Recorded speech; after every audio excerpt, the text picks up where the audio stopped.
ప్రభువైన యేసుక్రీస్తు నామములో మీ అందరికీ కూడా నా హృదయపూర్వకమైన వందనాలు తెలియజేసుకుంటూ చక్కని చల్లని సమయంలో దేవుణ్ణి ఆరాధించడానికి వచ్చిన మీరంతైనా అభినందనలు. చల్లగానే ఉందంటారా?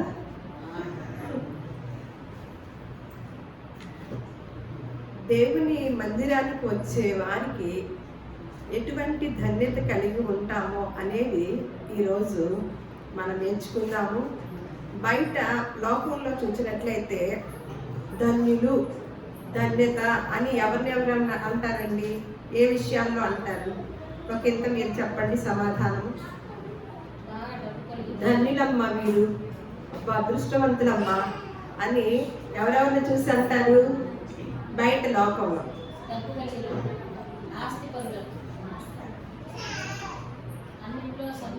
అయిపోయిందా?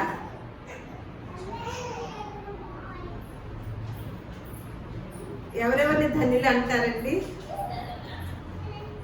బాగా చదువుకున్న వారిని, బాగా అన్ని విషయాల్లో కూడా మెరుగ్గా ఉన్న కుటుంబాన్ని, మెరుగ్గా ఉన్న మనుషుల్ని, అన్నిటిలో కూడా మంచి ముందుకు వెళ్ళిపోతూ అన్ని రంగాల్లో ఉన్న వారిని, కొంతమందిని అందులో బాగా మంచి ప్రావీణ్యత కలిగిన వారిని, మంచి ధనవంతుల్ని, మంచి సకల సౌకర్యాలు ఉన్న వారిని చూసి, వారి కుటుంబాలను చూసి, అబ్బా వీళ్ళు ఎంత ధన్యులమ్మా, వీళ్ళు ఎంత అదృష్టవంతులమ్మా, వీళ్ళ బిడ్డలు ఎంత ధన్యులమ్మా అని ఇట్లా బయట ప్రపంచంలో మనం చెప్పుకుంటూ ఉంటాం అన్నమాట.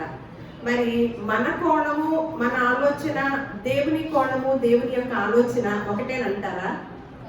మరి దేవుడు కూడా దానికి ఆమోద ముద్ర వేస్తారంటారా? మన ఆలోచనకి, మనం అనుకున్న దానికి, మనం ఎవరినైతే ధనులు అనుకుంటున్నామో, ఎవరినైతే అదృష్టవంతులు అనుకుంటున్నామో మన ఆలోచనలు బట్టి దేవుడు కూడా ఏకీభవించుతారంటారా? మరి పరిశుద్ధ గ్రంథంలో కొన్ని ధన్యతలు రాయించాడు. పరిశుద్ధాత్మ ప్రేరేపణ చేత దేవుడు రాయించిన మాటలు కొన్ని ధన్యతలు ఉన్నాయి. అవేమి ధన్యతలో చూశాక మనము తర్వాత మందిరానికి సంబంధించిన ధన్యత ఏదో చూద్దాము. ఒకసారి ప్రకటన గ్రంథము 22వ అధ్యాయము 7వ వచనంలో చూద్దాము. ఇదిగో నేను త్వరగా వచ్చుచున్నాను, ఈ గ్రంథములోని ప్రవచన వాక్యములను గైకొనువాడు ధన్యుడు. చూడండి, ఇక్కడ ఈ దేవుని యొక్క కోణం ఎలా ఉంది, మనం ఆలోచించినట్లు ఉందేమో ఒకసారి పరిశీలించుతూ చదవండి. అంటే ఇక్కడ ఏమంటున్నాడు? ఈ గ్రంథములోని, ఎందుకంటే దేవుడు త్వరగా వస్తున్నాడంట, ఈ గ్రంథములోని ప్రవచన వాక్యములను గైకొనువాడు ధన్యుడంట. మన కోణం కుదరట్లేదు కదా. మళ్ళా ఇంకొకటి, బీదలను కటాక్షించువాడు ధన్యుడు. అలాగే దేవుని యందు నమ్మిక ఉంచువారు ధన్యులు. మళ్ళా యెహోవా దేవుడుగా గల జనులు ధన్యులు. మళ్ళీ ఇంకో మాట, మళ్ళీ రోమపత్రిక చదువుకున్నాడు, ప్రభువు చేత నిర్దోషి అని ఎంచబడిన వాడు ధన్యుడు. అంటే చూడండి, మనము అనుకున్న వాటికి వీటికి సంబంధం ఉంటుందేమో చూద్దాం. దానికి మించిన యేసుక్రీస్తు వారి కాలంలో మనకి కొన్ని ధన్యతలు చెప్పాడు. వాటి గురించి కూడా చూద్దాం. వాటిల్లో మనం అనుకున్నది, మనము లోకాన్ని చూసి అంటున్నది ఏమైనా అందులో ఉందేమో చూద్దాం అనమాట. మత్తయి సువార్త 5వ అధ్యాయము 3 నుంచి 11 వచనాలు మీరు తీసి ఉంచుకుంటే నేను చదువుతాను. ఆత్మ విషయమై దీనులైన వారు ధన్యులు, దుఃఖపడు వారు ధన్యులు, సాత్వికులు ధన్యులు, నీతి కొరకు ఆకలి దప్పులు గలవారు ధన్యులు, కనికరము గలవారు ధన్యులు, అలాగే హృదయ శుద్ధి గలవారు ధన్యులు, సమాధాన పరచువారు ధన్యులు, నీతి నిమిత్తము హింసింపబడువారు ధన్యులు, నా నిమిత్తము జనులు మిమ్మును నిందించి హింసించి మీ మీద అబద్ధముగా చెడ్డ మాటలెల్లా పలుకున్నప్పుడు మీరు ధన్యులు. వీటితో పోల్చుకొని ఉంటే మనం అనుకునే మాటలు, మన ఆలోచనలో ఉన్న ధన్యత ఇందులో కనపడుతుందా అండి? లేదు. మరి ఇవన్నీ కూడా దేవుడు మనకి రాయించిన ధన్యతలు అన్నమాట. కానీ ఒక భక్తుడు తను ఒక విషయాన్ని ధన్యతగా ఎంచుకుంటూ మాట్లాడుతున్న మాట, ఒక భక్తుడు, కొంతమంది భక్తులు వారు ధన్యతగా ఎంచుకున్నారనమాట. దేని అంటే కీర్తన గ్రంథము 84వ కీర్తన 4వ అధ్యాయం చదువుదాము. కీర్తనలు 84వ కీర్తన 4వ అధ్యాయం. నీ మందిరమునందు నివసించువారు ధన్యులు, వారు నిత్యము నిన్ను స్తుతించెదరు. ఇది రాసింది ఎవరంటే కోరహు కుమారులు అన్నమాట. ఈ కీర్తన రాసింది ఎవరు అంటే కోరహు కుమారులు. కోరహు గారు చాలా చెడ్డవాడండి, తండ్రి చాలా చెడ్డవాడు. కానీ చూడండి, చెడ్డవాడి కడుపులో ఎవరు పుట్టారండి? మంచి పిల్లలు పుట్టారనమాట. అందుకని కొన్ని కీర్తనలు కోరహు కుమారులు రాసినట్లుగా మనం కీర్తన గ్రంథంలో చూస్తాం. అటువంటి తండ్రి చెడ్డవాడైనప్పటికీ కూడా బిడ్డలు రాసిన కీర్తన చూస్తే ఆశ్చర్యం. ఒక్కొక్కళ్ళకి చెడ్డవాడి కడుపులో మంచివాళ్ళు పుడతారు, మంచి వాళ్ళ కడుపులో చెడ్డవాళ్ళు పుడతారు. అదైతే బాగా తెలుసు కదా. అలాగే కోరహు కుమారులు ఏం చేస్తున్నారు? వాళ్ళు దేన్ని ధన్యతగా భావించుకుంటున్నారంటే ఇక్కడ చూడండి, నీ మందిరమునందు నివసించువారు ధన్యులంటండి. ఏముంటదండి మందిరాల్లో నివసించడమేనంటే ఏకంగా మనకి వారానికి ఒకసారి రావటం అంటే ఎలా వస్తున్నాము? మరి కోరహు కుమారులు మరి ఏమి తెలుసుకొని నీ మందిరమందు నివసించువారు ధన్యులు అని తెలియచేశారో మనం తర్వాత తెలుసుకుందాం. మరి మనమేమనుకున్నాం? ఇన్ని సంవత్సరాలు దేవుణ్ణి ఎరిగిన మనము దేవుని మందిరానికి వచ్చేటప్పుడు మనం ఏమని ఆలోచిస్తూ వస్తున్నాము? ఏ ఆలోచనలతో వస్తున్నాము? ఎటువంటి ఆసక్తితో వస్తున్నామండి? ఏ ఆశ కలిగి వస్తున్నాము? మేము దేవుని సన్నిధికి వెళ్తున్నాము, దేవుని మందిరానికి వెళ్తున్నాం, మేము ఎంత ధన్యులమో, మాకెంత అదృష్టమో అని ఏ రోజన్నా అనుకున్నారా? అనుకున్నారండి? ఏమనుకొని వస్తున్నారు చూడండి. అసలు అంటే కోరహు కుమారులకేమో అలా అనిపించింది అనమాట. నీ మందిరమందు నివసించువారు ధన్యులు అంటే దేవుడు చెప్పిన ధన్యతలు కొన్ని ఉంటే వారు ఇంకొక ధన్యత అనుకుంటున్నారనమాట. దేవుని సన్నిధే ధన్యత అని అనుకుంటున్నారనమాట. చూడండి మరి అంటే ఎందుకు అలా రాసి ఉంచారు అంటే మరి మళ్ళా ఇంకొక కీర్తన కూడా రాశారు. వారే 42వ కీర్తన 1-2 వచనాలు చదువుదాం. మళ్ళా కోరహు కుమారులే దేవుని సన్నిధిని ఎటువంటిగా పోల్చుకుంటున్నారో, ఎటువంటిగా వారు ఆలోచిస్తున్నారో చూస్తే ఇక్కడ రాసిందన్నమాట. దుప్పి నీటి వాగుల కొరకు ఆశపడినట్లు దేవా నీ కొరకు నా ప్రాణము ఆశపడుచున్నది, నా ప్రాణము దేవుని కొరకు తృష్ణగొలుచున్నది. దేవుని సన్నిధికి నేను ఎప్పుడు వచ్చేదను, ఆయన సన్నిధిని నేను ఎప్పుడు కనపడదను అని. అంటే ఎందుకంట ఇది? ఎందుకంటే దేవుని మందిరంలో ధన్యత ఉంది కాబట్టి ఆ మనుషులు, ఆ కోరహు కుమారులు ఏమంటున్నారు? నీ సన్నిధికి నేను ఎప్పుడు వద్దామా అని ఆశ కలిగి ఉంటున్నారంట. దుప్పి నీటి వాగుల కొరకు అంటే ఆ నీటి కొరకు ఎదుగుతూ ఎలా వెళ్తుందో ఆశతో, అంటే ఎలా పోల్చి చెప్తున్నారో చూడండి.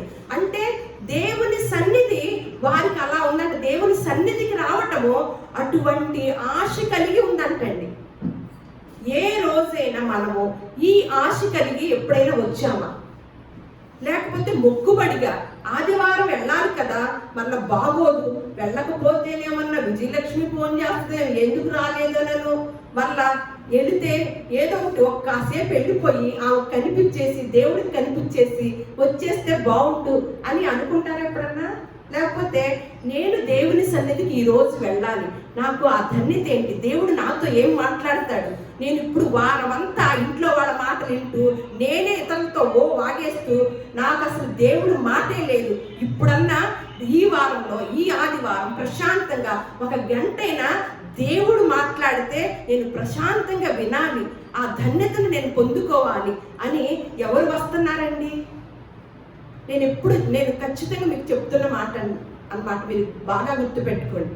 మనం ఇచ్చే సమయం కొద్ది సమయమే దేవుని సన్నిధికి వచ్చేది. అది చాలా భయంతోనూ వణుకుతోనూ దేవుని సన్నిధికి వచ్చి దేవుడు ముందుగా ఇంట్లో ప్రార్థన చేసుకొని, ప్రభువా నాతో మాట్లాడు, నీ మాట ద్వారా నేను ఈ వారం అంతా బ్రతకాలి అనే ఆశ కలిగి, ఆసక్తి కలిగి, ఆతృతగా దేవుని సన్నిధికి వచ్చే. ఎందుకంటే దేవుడు సర్వాంతర్యామండి. దేవుడు మన మనసులను ఎరిగినవాడు. మనకు ఆలోచన పుట్టక ముందే ఎరిగినవాడంట. మనం ఎటువంటి ఆలోచనతో వస్తున్నామో, ఏ ఆరాటంతో, దేని విషయంలో ఆరాటంతో వస్తున్నామో అనేది గుర్తించుతాడంటారా దేవుడు? తప్పకుండా గుర్తిస్తాడు. మరి ఈ కోరహ కుమారునికి ఎందుకు అంత ఆశ కలిగింది? దేవుని మందిరంలో ఏముందండి? దేవుని మందిరంలో ఏముందో వినేటప్పుడు మీకు మనం ఒక పాట పాడుకుంటాం, గుడి అంటే దైవ విద్య నేర్పేదయ్యా. ఇంకా గుడి అంటే తర్వాత మనిషికి మించిన దేవాలయము లేదయ్యా అని ఒక పాట మంచిగా రచించారు. అంటే ఇది ఏంటండి, ఇక్కడ వేరే మాటలకి తావు ఉండకూడదు, వేరే ఆలోచనలకి తావు ఉండకూడదు, వేరే కనెక్షన్లకి తావు ఉండకూడదు.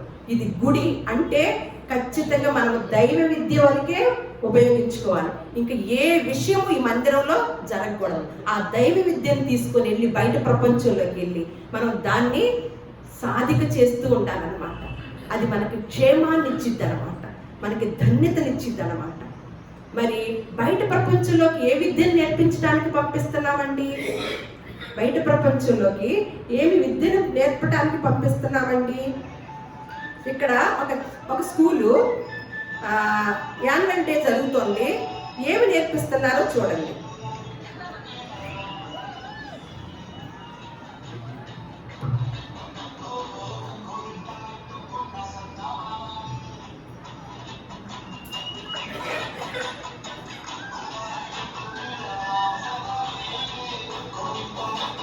ఎంత వయసు వాళ్ళో చూడండి. ఇది స్కూల్ యాన్యువల్ డే. ప్రిన్సిపాల్స్ ఉంటారు, పేరెంట్స్ ఉంటారు, వాళ్ళ వయసు ఎంతో చూడండి. పిల్లలు లోక విద్యలో ఏమి నేర్పిస్తున్నారు చూసేసరిగా. మరీ పాట వచ్చేస్తుంది మనకి. మళ్ళా నేను మొన్న మధ్య పేపర్ బుక్ సండే బుక్, మొన్న సండే బుక్లో అనమాట, ఏమని రాశారంటే, ఈవిడ మీకు కొంతమంది పరిచయమే, ఎందుకంటే మనం కొన్ని యాడ్లలోనైనా చూస్తాం హీరోయిన్ని. ఇప్పుడు ఎవరండి? పేరు చెప్పండి. బాగా తెలుసు అనమాట. ఏదైనా బైబిల్ వాక్యం చెప్తే ఎవరంట? తమన్నా. ఈవిడేసే డ్రెస్సులు, ఈవిడ విధానము మనకందరికీ తెలుసు కదా. అయితే ఆ మధ్య కర్ణాటకలో 7వ తరగతి పాఠ్య పుస్తకాల్లో ఒక తమన్నా మీద ఒక పాఠం పెట్టారంట. ఒక ప్రైవేట్ స్కూల్ వాళ్ళు సింధీ కమ్యూనిటీ గురించి చెప్తూ అందులో తమన్నా జీవిత చరిత్ర రాశారంట 7th క్లాస్లో. అయితే పిల్లల తల్లిదండ్రుల నుంచి తీవ్ర వ్యతిరేకత వచ్చిందంట. ఓ సినిమా హీరోయిన్ని రోల్ మోడల్గా చెప్పడం పిల్లలపై దుష్ప్రభావం చూపిస్తుందని తల్లిదండ్రులు అనడంతో పాఠాన్ని తొలగించడం జరిగిందంట.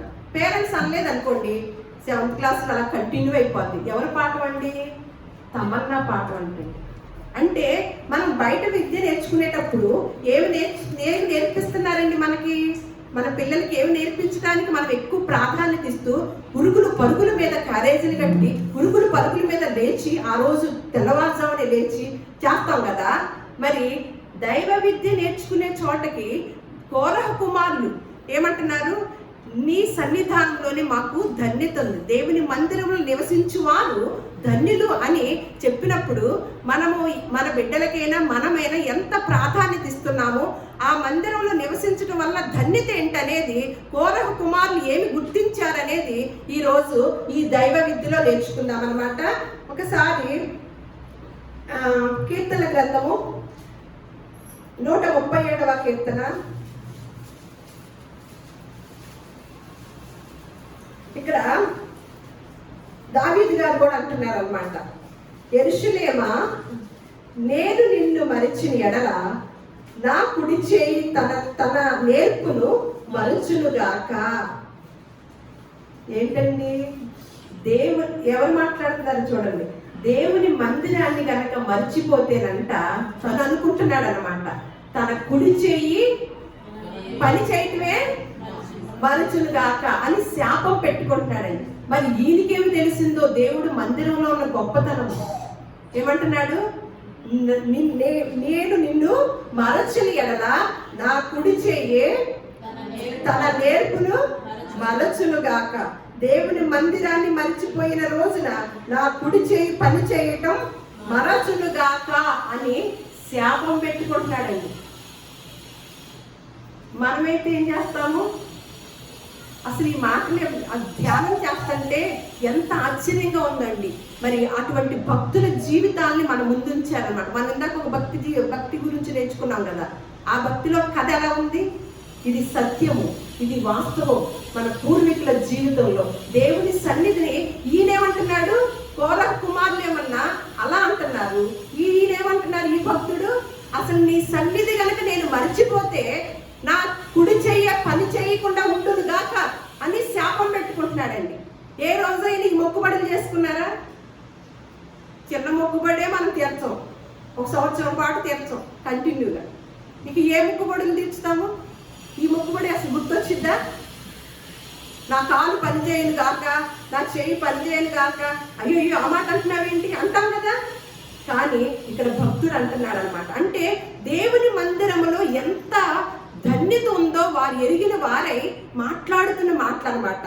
ఇంకోటి చూద్దాం, ఏముందో చూద్దాం. దేవుని మందిరంలో ఎందుకన్నాడో దావీదు గారు 1 రాజుల గ్రంథము 9వ అధ్యాయము 1-3 వచనాలు.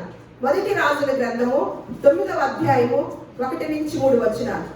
సొలొమోను యెహోవా మందిరమును రాజనగరమును కట్టుటయు తాను చేయకోరినదంతటిని చేయుటయు ముగించిన తరువాత గిబియోనులో ప్రత్యక్షమైనట్లు 2వ మారు యెహోవా సొలొమోనుకు ప్రత్యక్షమై అతనితో ఇలాగూ సెలవిచ్చినంట. నా సముఖమందు నీవు చేసిన ప్రార్థన విన్నపములను నేను అంగీకరించితిని. నా నామమును అక్కడ సదాకాలము ఉంచుటకు నీవు కట్టించిన ఈ మందిరమును పరిశుద్ధపరిచి ఉన్నాను. నా దృష్టియు నా మనస్సును ఎల్లప్పుడూ అక్కడ ఉండును. ఏముందంటండి మందిరంలో? ఇక్కడికి ముఖ్యమంత్రి గారు వచ్చి ముఖాముఖిగా మీతో మాట్లాడతారు. చక్కగా మీరు రావచ్చు, ముఖాముఖిగా మీకు అందుబాటులో ఉంటారు అని అంటే ఎంతమంది వస్తారండి? ఎంతమంది వస్తారు? ఈ మందిరం పట్టిద్దా? మరి ఇక్కడ దేవుడు గారు ముఖాముఖిగా మీతో సంభాషిస్తారు అంటే ఎంతమంది వచ్చారు? ఏముందంట దేవుని మందిరంలో? ఆయన సముఖమందు చేసిన ప్రార్థన వింటాడంటండి. మనం చేసే ప్రార్థన వింటాడు. మన విన్నపములను ఆయన అంగీకరిస్తాడు. ఆయన నామము అక్కడ సదాకాలము ఉంటది. అలాగే ఆయన మందిరము పరిశుద్ధపరిచింది కాబట్టి ఆయన దృష్టి అక్కడ ఉంటది. ఆయన మనస్సు ఎల్లప్పుడూ అక్కడ ఉంది. అంటే ఆయన మన మనవి ఆలకిస్తాడు, మన ప్రార్థన వింటాడు. ఆయన మనసు ఇక్కడ ఉంది. ఆయన యొక్క దృష్టి అంతా ఎక్కడుంది? దేవుని సన్నిధానంలో. ఎక్కడ 2-3గా సమాజముగా కూడుకుంటారో అక్కడికి ఎవరు వస్తున్నారంటున్నారు? మళ్ళా అందుకనే అక్కడ ఇంకేముంటుందో చూద్దాం. ఇంకేమైనా ఉందా? ఇక్కడికి వస్తే సామెతల గ్రంథము 13వ అధ్యాయము 20వ వచనం. ఆయన దృష్టి, ఆయన మనస్సు ఉంటది ఇక్కడ. అలాగే ఆయన పరిశుద్ధత ఉంటది. అలాగే ఆయన మనవిని ఆలకిస్తారు, మన ప్రార్థన అంగీకరిస్తారనమాట. జ్ఞానుల సహవాసము చేయువాడు జ్ఞానము గల వాడను, మూర్ఖుల సహవాసము చేయువాడు చెడిపోడు. ఇక్కడ ఎవరుంటారండి? జ్ఞానులు ఉంటారు. 6 నెలలు సహవాసం చేస్తే ఏమవుతారు? అదే మూర్ఖులు ఉన్న చోటుకి వెళ్తే ఏమవుతాము? ఇక్కడ ఏమంటున్నాడు? ఇక్కడ ఏముంది బెనిఫిట్? మళ్ళా దేవుని మందిరంలో ఇవన్నీ ఎవరు గుర్తించారు?